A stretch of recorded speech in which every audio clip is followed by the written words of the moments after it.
Do you support Hamas? Yeah, hell yeah. Hamas all day. Palestine, that's No, so whose side do you pick? Palestine or Israel? the H word. I like them. Good name. The Hamas? Yeah. Hamas, Hamor. Do you know what side they're on? Not really, but they have the better name. I think marketing is big in this war. Well, some people would call them terrorists, and then some people would call them like freedom fighters. Oh, yeah, it's like gangs in New York. Yeah, you don't know who's who, basically. This guy likes Hamas for its cool name.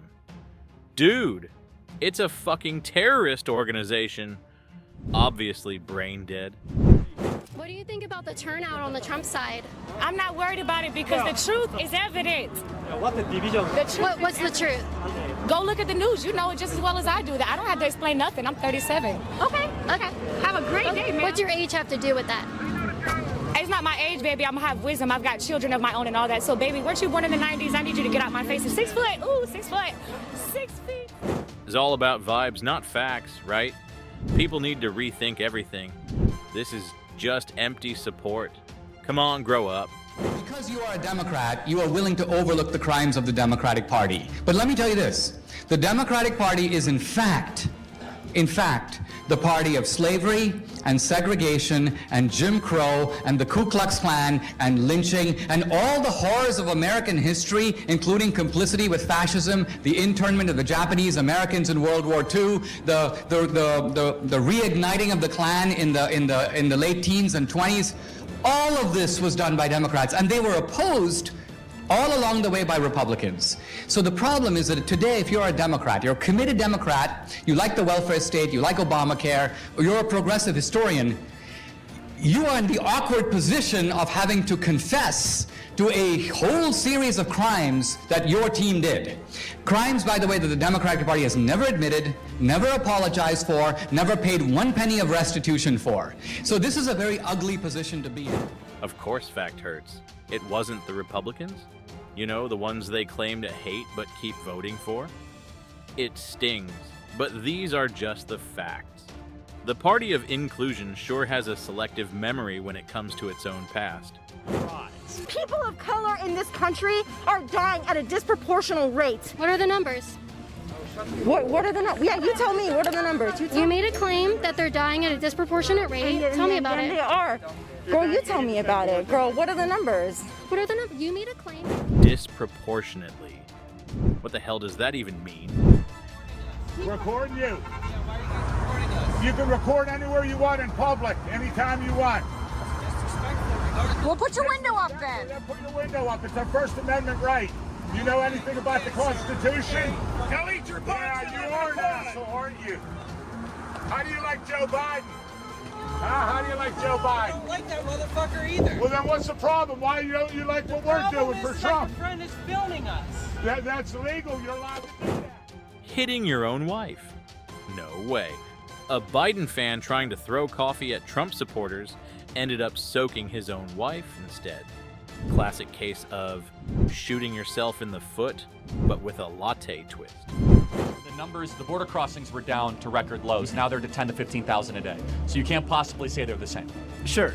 So Tom Homan, who was Barack Obama's border chief, 30 years in the position, said Donald Trump was the best on the border of any president he ever served under, right? So you can't compare those two. On the economy, everyone would here agree the economy was better under Donald Trump than Joe Biden. Everyone would agree. They would say that higher wages, prices were more affordable, the economy was more stable, period. On wars, how many new wars started under Donald Trump? None. How many under Joe Biden? I forget. Yeah, exactly. It's hard to even count. I mean, you have Gaza, Israel, Iran, you have Ukraine, Russia, you have Yemen against Saudi Arabia. Under Donald Trump, no new wars, period, globally, across the planet. It's never happened before in 30, 40 years, so you can't equate the two.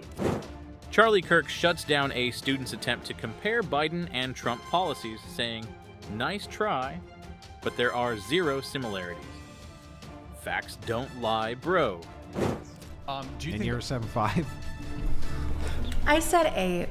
Oh. Yeah, get it right. How Andrew. did you Get come? it right, How did you Andrew. come to that value judgment? Because I don't put within my value within a rigidity. or rigidity. That's not the right word. Rigidity. Thank you. Rigidity, yeah. I don't put that within that rigidity of certain, I guess, Value judgments. more subjective opinions about what value is, because I know my value, I know my worth, and I know my beauty that I hold within myself for myself, and that is appreciated by other people, because at the end of the day, beauty is subjective, and it is absolutely within my right to hold myself to a higher value in how I conduct myself in the world. She's only 8? No, bro. She's a 10. Well, sure, if you add 1 10 times, you get 10. Left and be pro-life anymore. Hello. Hi. I'm Austin. Come and join the conversation. Cool. What do you want to talk about? I just want to see what you're talking about. Oh, okay. We're talking about free speech on campus and how bringing a conservative on campus has resulted in some flack and some backlash from some of the students. And talking about sharing multiple ideas and kind of hearing both sides and engaging in free speech and dialogue on campus and how important that is. Do you agree? I think it's a difficult question. I'm interested in what you have to say. About what specifically? Free speech, or that's what we were talking Michael about? Knowles or free speech, or are you here for the... My original entry into this conversation was to find out what you are talking about. That's why you're here, right? You want talking to... about free speech. Yeah, so talk about it. Okay, that's an interesting way to approach people. We're asking, do you support free speech? That's what we're basically asking. I don't have to answer your questions. I'm asking I guess you you a don't question. support it then? Of course I support free speech. But there is a difference between free speech and hate speech. I'm sure you're aware. And what is the difference? The difference is one is oppressing people and the other one is just having your say. Do you think there's a legal difference? I'm not answering your questions. Now you're harassing me. I wanted to ask you. Well, you approached me. I was just standing here having an interview with this. This is getting heated.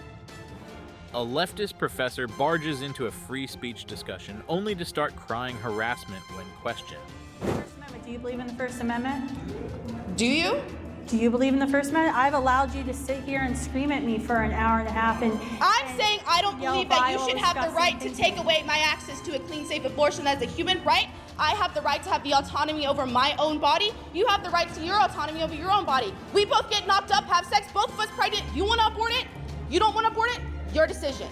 If I want to abort it, I'm going to fucking do that. Okay. So who are you to sit here and so tell I don't me want to own a slave, but you want to own a slave. Am I supposed to just sit around and say that? Do not sit here in front of a microphone and compare owning a slave to me, you white fucking bitch. You have no idea to sit here and say this shit to me. Ma'am, that is the argument you just made. No, it's not.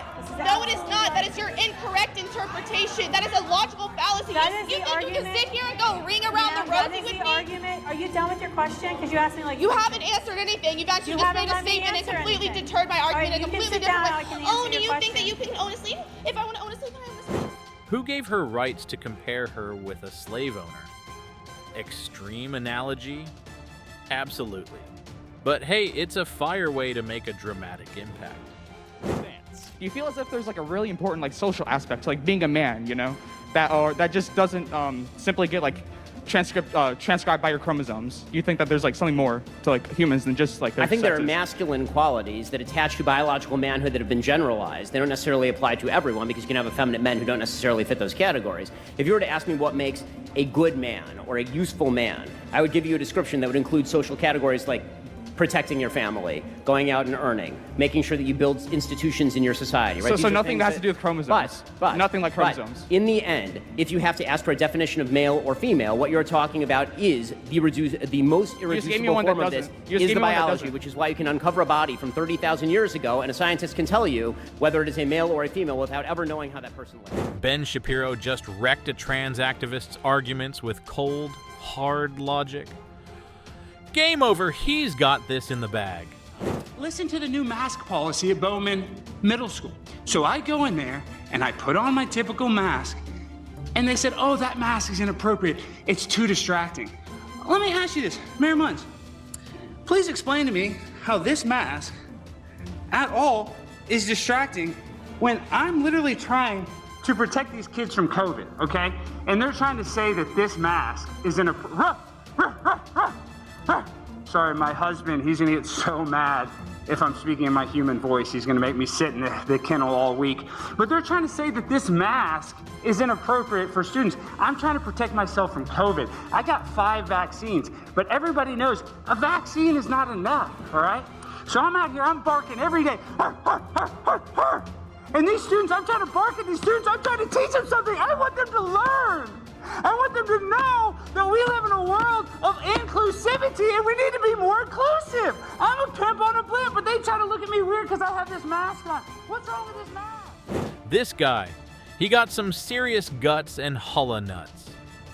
Alex Stein spices up a city council meeting with his sharp sarcasm and humor, leaving the room in complete stitches and shock. So, what's wrong with this mask? You might want to ask him. Do you think that Pride is a place for kids? Yeah, it's not inherently sexual. People like to see it that way, but it's really like, it doesn't have to be something that, you know, you're just, everybody's out here having sex and stuff. No, it's about accepting that, like, other people like other people, and that's fine. Do you think that the Pride Festival is a place for children? Yeah, I think it is. I think it's a safe space. Do you think that the Pride Festival is a good place to bring children? Child-friendly? What dude? How is a child supposed to understand if he or she is gay? Listen, thank you. It's true. And these are the best and the finest. When Mexico sends its people, they're not sending their best. They're not sending you. They're not sending you. They're sending people that have lots of problems, and they're bringing those problems with us. They're bringing drugs. They're bringing crime. They're rapists. So what do you guys think about that statement? Yeah, I would say that sounds pretty racist to me. If you putting it directly on like a certain race and you're saying that they're this type of people and you downgrading them in that way, that's definitely racist. I would say that. Let me read you the transcript from Time Magazine. This is the transcript of what he said, okay? And it's pretty interesting that mainstream media always leaves a little certain part out. They're bringing drugs, they're bringing crime, they're rapists, and some, I assume, are good people. Is that a racist statement? Critics label Trump as racist, but when they replay his speeches, they start to second-guess their stance. Looks like the evidence isn't as clear-cut as they thought. Maybe that is a sliver of what is going on, but the great majority of trans kids do have tons of conversations with the adults in their lives. Rarely is something done immediately. I know a lot of trans kids and or on the non-binary spectrum, and very, very, very rarely do you do something when you're under 18 that is not easily reversible, like puberty blockers, which are easily reversible, because you can stop taking them and then puberty happens again. Some of them do, yeah. The statistics on this are 98% of children who start on puberty blockers progress to cross-sex hormones, because you're not just signing them up for puberty blockers. These kids are committed to this whole pathway. They're told that first they need to stop their bodies from developing because it would be too traumatic for them to appear like their actual sex. It would be traumatic for a young girl to develop into a woman. Wokies gets a much-needed reality check with a no-nonsense lesson on the risks and realities of puberty blockers. Guess it's time for a crash course in facts. Fully identify a gender of a person right when we see them, so therefore I believe that it is not within my own individual liberty to gender that person. Here's my problem with that particular argument. The answer is that in 99.8%, 99.9% of cases, you absolutely can gender somebody based on looking at them. Like, really. If you're going to use intersex people as an example of not being able to do that, this does not obviate the biological duality of sex upon which all progeneration is based for all of human history and for all mammalian species. So intersex people do not invalidate the concept of sex as a generality. Intersex people are people who have a biological anomaly. And by the way, in most cases of intersex, those people still manifest as either a male or a female. So the idea that intersex exists does not invalidate the idea that there is a male and that there is a female, or that in nearly all cases, I can tell the difference between a male and... Identifying gender through observation. Ben Shapiro gives a lefty a masterclass in spotting gender through simple observation. Apparently, science decided to come in and clear up the confusion for them. So, what are they really gonna observe? I would understand if you're arguing against late trimester abortion, but that is only so why is that if wrong? the life of the fetus. Why is late term abortion wrong, in your opinion? Because at that point, like almost to the point of pregnancy, that is close to a life because it has most of its So you're going to bet somebody's life on the word it's close to a life? You're going to bet a baby's life on that? Yeah, because before that, it's not even conceivable to imagine that you could classify that as a life. Who would want to live like that? You can't even survive outside of your host's body. I'm pretty sure everybody here started out like that. 24 days. It already has a beating heart. So anytime after 24 days, is it a person if it has a beating heart? Pro-abortion liberals stumble when faced with the heavy lifting of scientific reasoning and logical arguments. It's almost like they thought facts and logic were just optional. She's come here to tell you that you shouldn't talk to me because what's going on in America today is illiberal people like this woman here think that you shouldn't be allowed to have a conversation about child harm. So she's come here to tell you to make sure that you're feeling safe. She doesn't even believe that you can possibly agree that we shouldn't be mutilating children because she thinks it's totally fine to mutilate and sterilize children. And she's come here to tell you that you shouldn't be talking to me because I'm spreading. Oh, are you actually trying to shut down the conversation? I was just wanting to say that oftentimes when organizations have cameras, they usually edit videos in a way that it may not be favorable to you. So it is true. So it is true. You're coming over here to shut down the conversation.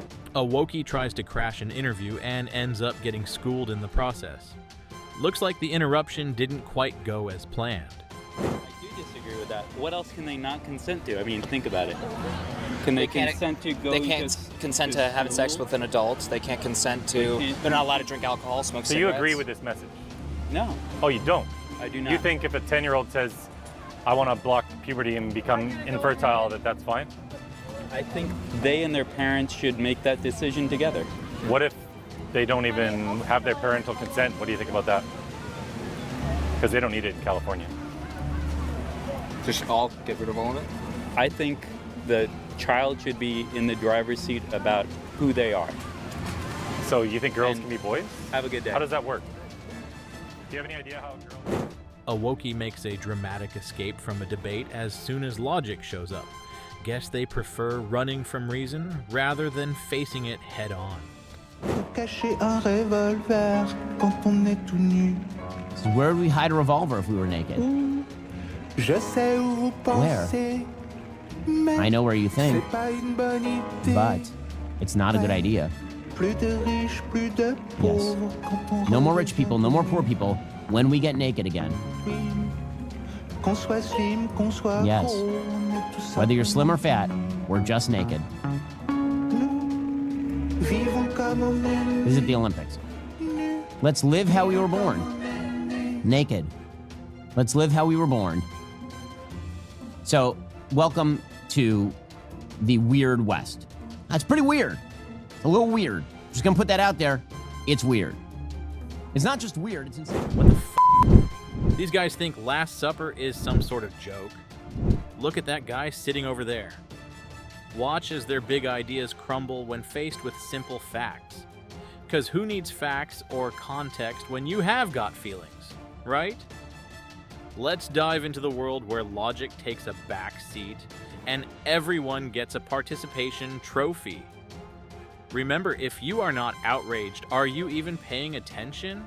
I think my answer would be I reject humanitarianism. I think that we have to put American people first, and I think that trying to extend empathy and resources to people who aren't American leads to more problems than solutions for the whole world. Like, for example, we tried to be humanitarian and help out people in the Middle East, and you look at how that region has become destabilized because of America. We gave them f***ing weapons. Like, come on. So a lot can be done under the guise. It didn't work out too well there. There's a difference between helping out with like food and water and like, you know, essential resources versus offering someone weapons and a blank check. There's a huge difference. Offering free resources being food, water, shelter, clothing to tens of millions of illegal aliens means that they come in and compromise the integrity of our sovereignty as a nation, take away the right of Americans to self-determination and autonomy. I think that that's not a good result either. I don't see why they can't get food, clothing, shelter in their countries. Like I said, I can't think of a solution that protects Americans, but is also like, you know, kind-handed. Woke warriors suddenly lose their words when they are hit with a logical question about the real-life impact of illegal immigration. Guess it's tough to stick to the script when facts start getting in the way.